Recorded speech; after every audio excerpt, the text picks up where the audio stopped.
यादव आप सभी का ग्लोइंग माइंड क्लासेज में स्वागत करता हूं। आशा करता हूं आप लोग अच्छे होंगे। आज की इस वीडियो में जांच के विषय में जो काफी महत्वपूर्ण टॉपिक होता है, जब इससे प्रश्न आते हैं तो थोड़ा सा अगर घुमा देता है तो उसको लगाने में दिक्कत हो जाता है, लेकिन ऐसे प्रश्नों को हम लोग जल्दी से जल्दी लगाने की कोशिश करेंगे। तो देखिए, सबसे पहले मैं बात करें क्या होता है, इसको आपका लिखते हैं CI जो हो गया कंपाउंड इंटरेस्ट। और इसमें देखिए क्या होता है, ये होता है अमाउंट होता है, और क्या होता है ये आपका क्या हो गया चक्रवृद्धि ब्याज हो गया, और इसके बाद में ये आपका मिश्र धन हो जाता है, और ये जो है ये आपका क्या होता है मूलधन होता है। और देखिए R मतलब वो जो आपका रेट होता है, रेट को दर कहा जाता है, और आपका T क्या होता है समय होता है। अब देखिए इसमें एक बात और समझना है कि जैसे जो एक वर्ष होता है, एक वर्ष में आपका कितने माह होते हैं, 12 माह होते हैं। तो इस तरीके से 12 माह। अगर मैं बात करता हूँ छमाही की, तो छमाही का मतलब 6 महीने। तो एक वर्ष में कितना छमाही होता है, 2 छमाही होता है। और यदि मैं बात करता हूँ तिमाही की, तो जो आपका एक वर्ष में कितना तिमाही होता है, 3 महीने, 3 चौक 12, तो 4 तिमाही होता है। यदि देखिए प्रश्न में आपको दे रहा है कि आपका जो ब्याज है वो छमाही दे हो, तो इसके लिए क्या किया जाता है, जो आपका अगर छमाही दे की कंडीशन में तब R में 2 से भाग करते हैं, और जो समय होता है उसमें क्या करते हैं 2 का गुणा कर देते हैं इस कंडीशन में। अगर आपका तिमाही दे होता है, जो रेट होता है उसमें 4 से भाग करते हैं, और जो समय होता है उसमें क्या कर देते हैं 4 का गुणा कर देते हैं। तो इस तरीके से देखिए पहले आपको बेसिक समझना है। फिर जो आपका देखिए फार्मूला होता है वो तो इस तरीके होता है कि मिश्र धन बराबर में मूलधन कोष्टक में 1 प्लस दर बटे में 100 पूरे की पावर क्या होता है यन होता है। यन क्या दिखाता है, यन आपका टाइम को दर्शाता है। वैसे टाइम क्या होता है टी होता है, यन दिया रहता है।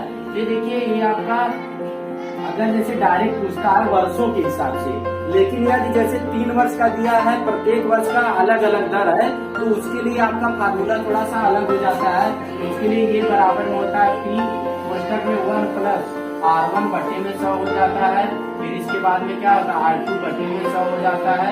फिर आपका 1 प्लस में R3 बटे में 100 डाट इसी तरीके से आपका जितने वर्ष का दिया है उसके आधार पे किया जाता है। फिर आपका देखिए कभी कभी आपका जो समय होता है इस तरीके से दे देता है 2 सही 3 बटे आपका 4 दे दिया, 2 सही 3 बटे 4 वर्ष के आधार पे दे देता है समय। और देखिए इसके लिए क्या होता है कि इसको क्या मान लेते हैं टी मान लिए, और इसको क्या मान लेते हैं ये बाई टी मान लेते हैं। अब देखिए जो फार्मूला होता है ये बराबर में टी कोष्टक में 1 प्लस R बटे 100 पूरे की पावर टी, और इसके बाद में 1 प्लस ए बाई बी पूरे में R बटे में क्या हो जाता है 100 हो जाता है। किस कंडीशन में, इस कंडीशन में हो जाता है क्योंकि यदि आप 4 दूनी 8 और इसके बाद में 8 दूनी 11, 11 बटे 4 करेंगे, फिर आपको उसका क्या करना पड़ेगा 11 पावर आप मतलब आसानी से नहीं निकाल सकते हैं, उसको कैलकुलेटर से ही निकालेंगे। तो ऐसा नहीं करना, आपको किस तरीके से इसके थ्रू जाना है। तो ये आपका क्या हो गया, देखिए बेसिक सा तरीका हो गया।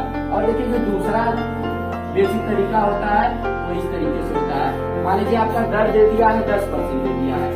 अब इसको मैं क्या करूंगा, जो आपका प्रतिशत के आधार पे किया जाएगा, प्रतिशत का मैं वीडियो बनाया हूँ, उसका लिंक मैं डिस्क्रिप्शन बॉक्स में दे दूंगा, तो वहां से आप देख सकते हैं प्रतिशत का वीडियो। तब देखिए जो आपका 10% है इसको क्या कर सकते हैं 10 बटे में 100 कर सकते हैं। अब ये क्या हो जाएगा 1/10 हो जाएगा। मान लीजिए ये आपका कह रहा है कि जैसे आपका जो चक्रवृद्धि ब्याज का जो अंतर है, चक्रवृद्धि ब्याज का जो अंतर है समझ लीजिए वो आपका 21 है, ठीक है। चक्रवृद्धि ब्याज का अंतर अगर 21 है तो बताइए उसका मूलधन कितना होगा। इसके लिए देखिए क्या किया जाएगा। अब देखिए 1/10 आ गया, इसको हम लिखेंगे 10 से 11 बटे कितना हो जाएगा 11 बटे 10। ये 2 वर्षों की बात कर रहा है, तो 2 का गुणा कर देंगे 121 बटे में क्या हो जाएगा 100 हो जाएगा। इसको समझा जाता है ये बाई क्या है, ये बाई 60 जो तरीका है। और इसके बाद में देखिए जो CI होता है आपको पता है ये -3 होता है। 121 में से 100 अगर करेंगे तो कितना हो जाएगा, ये आपका 21 आ जाएगा।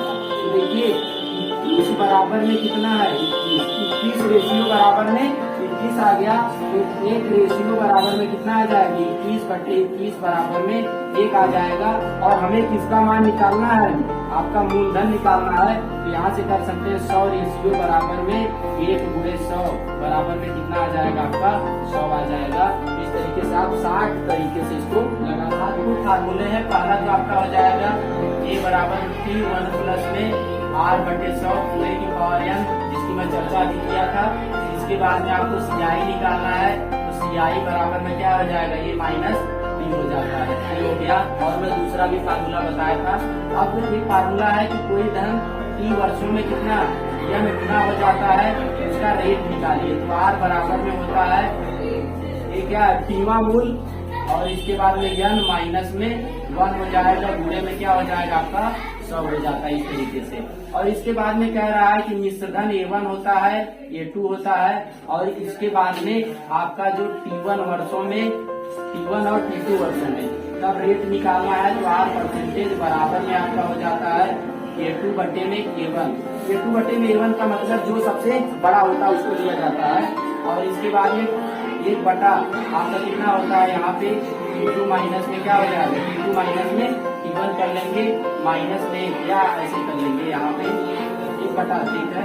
T2 माइनस में क्या हो जाएगा, T1 हो जाएगा, माइनस में 1, और गुणे में क्या हो जाएगा, 100 हो जाएगा। ये फार्मूला कहीं कहीं पे आपको ऐसे मिलेगा, ये आपका डेल्टा T हो जाएगा।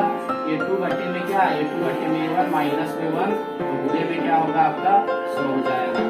इस तरीके से जो आपका बेसिक फार्मूला है, ये आपका ज्यादातर ऐसे आपका मिश्रधन इतना हो गया।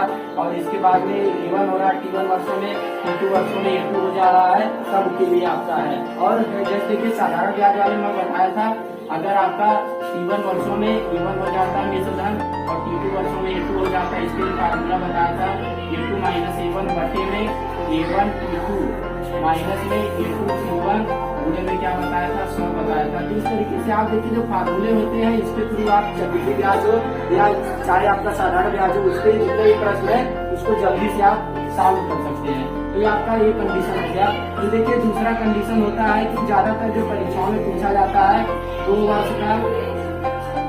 वर्ष का CI एवं SI का जो डिफरेंस होता है उसका फार्मूला क्या होता है। तो D बराबर में हो जाता है T गुणे में आपका R बटे में 100 पूरे का स्क्वायर हो जाता है। ये कब होता है, आपका 2 वर्षों का चक्रवृद्धि ब्याज और साधारण ब्याज का अंतर होता है। लेकिन यदि वही पे आपका 3 वर्ष का खुलता है चक्रवृद्धि ब्याज और इसका साधारण ब्याज का अंतर, उसका फार्मूला क्या होता है, इसके लिए D बराबर में T गुणे में R बटे में 100 पूरे का स्क्वायर, गुणे में क्या हो जाएगा, आपका 300 प्लस में R बटे में क्या हो जाएगा, आपका 100 हो जाता है। इस कंडीशन में हो जाता है। अब देखिए 2 वर्ष वाला ये केस जो होता है, इसमें एक और सवाल बन के आता है, उठकर सामने आता है, कहता है कि आपका जो किसी रेट पर, कोई एक रेट है 2 वर्षों में किसी रेट पर आपका जो क्या हो रहा है कि कुछ चक्रवृद्धि ब्याज है और उसी रेट से कुछ आपका साधारण ब्याज है। तब आप जो है कि बताइए कि उसका यदि चक्रवृद्धि ब्याज दिया गया है, रेट भी दिया है, तो उसका साधारण ब्याज कितना होगा। तो इसके लिए आप समझ सकते हैं SI बटे में 200 बराबर में CI बटे में क्या हो जाएगा, 200 प्लस में R हो जाएगा। तो ये देखिए आपका ये सभी क्या होते हैं, जो 60 तरीके होते हैं, जो भी फार्मूले होते हैं वो प्रश्नों को आसान जो है बनाते हैं। तो ये जितने भी फार्मूले हैं आप इसके बाद नोट कर लीजिएगा, तो आपको काफी ज्यादा मात्रा में मदद